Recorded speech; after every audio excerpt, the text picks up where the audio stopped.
من سنتين فاتوا بدأت أسجل أي حاجة بتحصل بيني وبين أهلي. مش عشان أنا معايا زهايمر، لأ، عشان أمي عندها قدرة على الكذب لدرجة تشوف الحاجة بتحصل قدام عينيها وبعدها بساعة تحكي العكس تماما والكل يصدقها. لما كان عندي 12 سنة أخويا حدف الريموت في وشي واتجرحت. عقبال ما رجعنا من المستشفى كانت القصة اللي اتحكت إني اتكعبلت في ترابيزة الصالون. أمي كررت القصة دي كتير لدرجة إن أبويا نفسه صدقها وهو اللي كان موجود في البيت وأمي كانت في الدوام.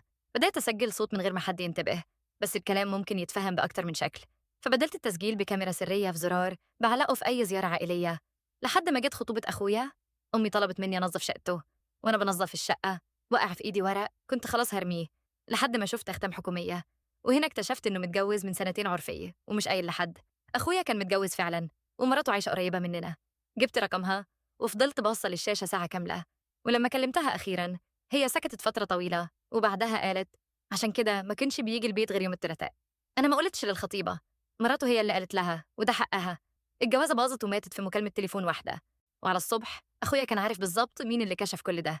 بعدها بيومين أمي كلمتني عشان عشاء عيلة. قالت لي العيلة لازم تفضل سوا. أبويا اعتذر قبلها بساعة وقال عنده شغل، ودلوقتي لما بفتكر أظن إنه كان عارف اللي هيحصل. وطبعا الكاميرا السرية كانت جاهزة. العشاء كان سكوت تام، محدش لمس الأكل. أخويا كان عمال يبص لباب الغرفة التانية وبعدين وقف وقال إن عنده حاجة ليا وخرج.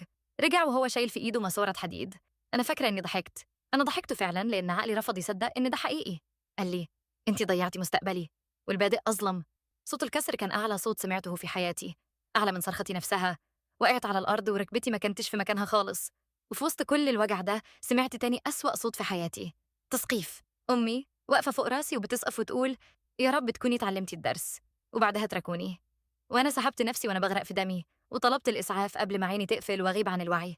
صحيت بعد العملية ب 12 مسمار في رجلي، والدكتور بيقول لي إني همشي تاني، بس عمري ما هحس بركبتي زي الأول. أمي جت المستشفى تاني يوم الصبح مش بورد، لأ، بقصة جديدة. قالت للضابط اللي واقف على باب الأوضة إني اتكعبلت على السلم، وقالت للممرضات إني طول عمري مش متزنة وبقع، وقالت في جروب العيلة على الواتساب إني بخترع حكايات عشان آخد تعاطف. أنا بس طلبت من الممرضة تندهلي الضابط. لما وصل وأمي دخلت وراه عليا وبدأت تتكلم. يا فندم أنا كنت هناك، هي تحت تأثير المسكنات ومش عارفة بتقول إيه. فتحت تليفوني وشغلت التسجيل بتاع الليلة دي، كان صوت وصورة أخويا وهو بيضربني وأمي وهي بتصف وبتقول يا رب تكوني اتعلمتي الدرس. الضابط وقف كتابة وبص لأمي، نفس الست اللي لسه حالفة حالا إني وقعت من على السلم. أمي خرجت من الأوضة والكلبشات في إيدها، وأخويا اتقبض عليه العصر. لقوا الماسورة الحديد في شقته وعليها دمي. اتحكم عليهم بالسجن بعد ما المحكمة أدانتهم. لأول مرة في حياتي أمي ما كانش عندها قصة بتحكيها، لأن معايا الشريط الأصلي.